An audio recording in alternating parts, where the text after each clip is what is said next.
बहू का घूंघट। अरे रानी, ओ रानी, सो रही हो क्या अभी तक? रानी की जेठानी जोर जोर से चिल्ला रही थी घर के आंगन में खड़े होकर। तभी भागती हुई रानी अपने कमरे से निकली और बोली, दीदी मैं आ गई। जेठानी बोली, तुम्हारा नाम रानी है? तुम कोई सच की रानी नहीं हो। मैंने तुम्हें रात में ही समझाया था कि सुबह जल्दी उठ जाना, तुम्हारी मुंह दिखाई की रस्म है। रानी बोली कि दीदी रात को नींद ही नहीं आई, जगह नहीं है और मन में थोड़ा डर था कि सुबह आंख नहीं खुली तो।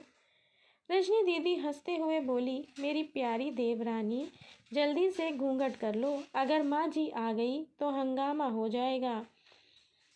रानी ने घूंघट किया ही था तभी माँ जी वहाँ आ गई और कड़कड़ाती हुई आवाज़ में बोली, चलो अब क्या यहीं गपशप मारती रहोगी तुम दोनों? दोनों ने चलना शुरू ही किया था तभी माँ जी ने रजनी दीदी के कंधे पर हाथ रखा और बोली, पता है ना कहाँ से जाना है और कैसे जाना है? माँ जी ने बोला कि जब भी कोई बड़ा सा तुम्हारे सामने खड़ा हो तो हमेशा घूंघट में रहना और कम से कम अपने बड़ों के सामने आना और बिना घूंघट के तो कभी नहीं। रजनी दीदी कुछ बोली ही नहीं, बस अपना सिर हिलाकर हाँ में बोल दिया। रानी ने भी अपना सिर हाँ में हिलाया। माँ जी के जाने के बाद रानी ने पूछा, रजनी दीदी आप तो स्कॉलर हो और इन सब चीज़ों को कैसे निभाती हो? रजनी दीदी मुस्कुराई और बोली कि मैं तुम्हारे जेठ जी से बहुत प्यार करती हूँ, इसीलिए अभी तक चुपचाप सब चीज़ें निभा रही हूँ। रानी कुछ नहीं बोली और चुपचाप रजनी दीदी के साथ घर के बाहर वाले कमरे में जाकर बैठ गई। वहाँ पर एक पड़ोस की आंटी जी बैठी थी। वो बोली कि ये कैसी बहू आई है, ससुर जी के सामने खड़ी है और ये यहाँ बैठी है। रानी को कुछ समझ में ही नहीं आया। रजनी दीदी बोली कि आंटी जी नई बहू है, यहाँ के रीति रिवाज सीखने में थोड़ा समय लगेगा। रजनी रानी को वहाँ से उठाकर कमरे में ले गई। 3 महीने यूं ही छोटी छोटी चीज़ों में बीत गए। फिर एक दिन रानी अमित के साथ साड़ी लेने गई। अमित का फ़ोन आया और वो दुकान के बाहर बात करने चला गया।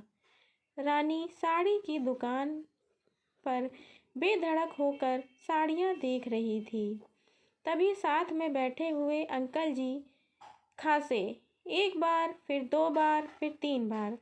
रानी साड़ी वाले भैया से बोली कि भैया इन अंकल जी को पानी दे दो, बहुत खांसी हो रही है इन्हें।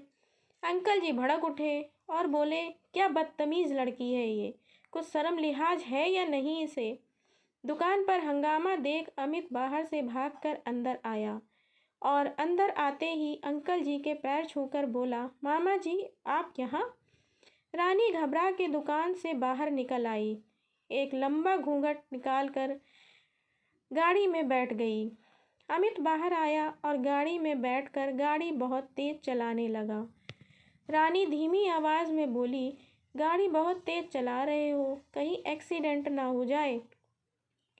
हम घर पहुँचे ही थे तभी माँ जी ज़ोर ज़ोर से चिल्लाते हुए बाहर आईं, देखो आ गई ये रानी साहिबा, खानदान की इज्जत मिट्टी में मिलाकर।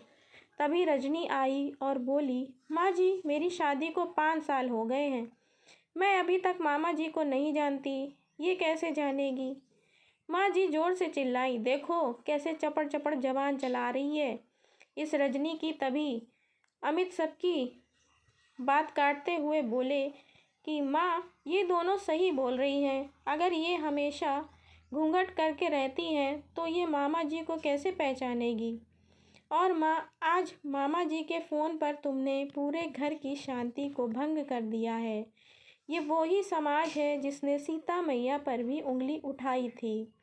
पिताजी और जेठ जी ने भी अपना पक्ष अमित के साथ ही रखा।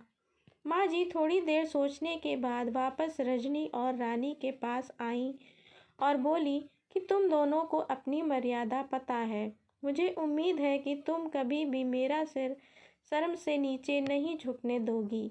हम एक ही परिवार के सदस्य हैं। हमें हमेशा साथ रहना है। अच्छा वक्त हो या बुरा वक्त, हर सदस्य को अपनी मर्यादा पता है। माँ जी ने रानी और रजनी को गले लगा लिया। ये कहानी आपको कैसी लगी कमेंट करके ज़रूर बताइएगा। इस कहानी को सुनने के लिए धन्यवाद। अगर ये कहानी आपको पसंद आई हो तो वीडियो को लाइक और शेयर करें, और चैनल पर अगर नए हैं तो